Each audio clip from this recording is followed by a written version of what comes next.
Hi, my name is Pastor Ted, and I'm continuing my reflections on the book The Boy, the Mole, the Fox, and the Horse. And so today we're looking at a different passage. It says, "This storm will pass." Whoops. After the storm, here we go. We have the rainbow. "We have such a long way to go," sighed the boy. "Yes, but look how far we've come," said the horse. Let me go back a couple slides. I like that slide. It says, "Soon the storm will pass." And it's right, the storm will pass. There are those moments when we think it's always going to be like this. It's always going to be terrible like this. Or maybe we might even think, boy, I wish it would always be wonderful just like this.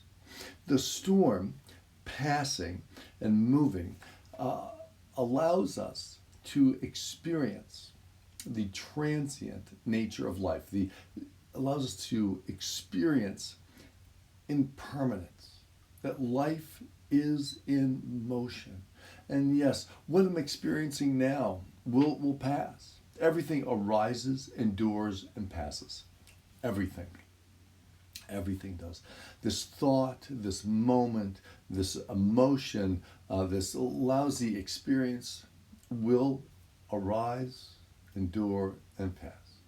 And I hate to say it, then there'll be another one, and maybe good things. That dynamic experience of life is an amazing experience. It what allows life to happen and allows the dynamism of life. It allows the movement of energy and the relationship between things, which is where the Holy Spirit is. Where, remember, God is a verb.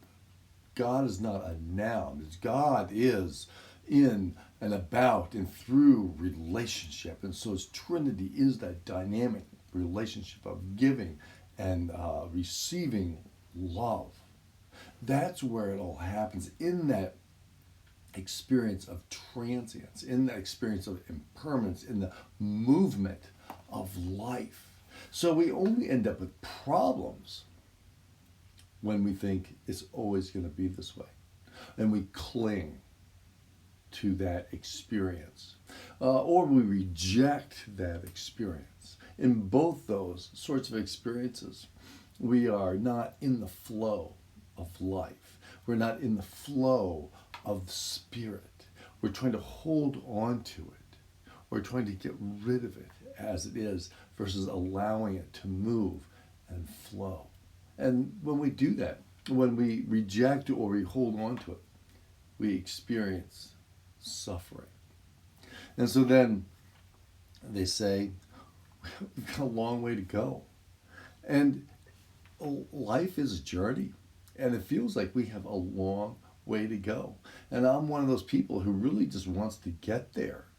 And I forget that the point of life is to live. And that living is happening right now, whether I'm paying attention to it or not. And yes, there is growth and there is change. And I hope that in my life I've experienced growth and change, that I'm moving towards a greater maturity and greater wholeness. But you know, the other part is we are there right now.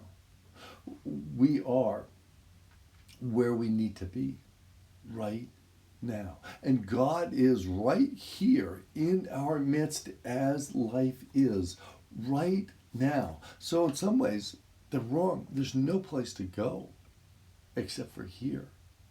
And there's nothing to do except for to wake up to the reality that God is present each and every moment in each and everything. So yes, we've come a long way, baby.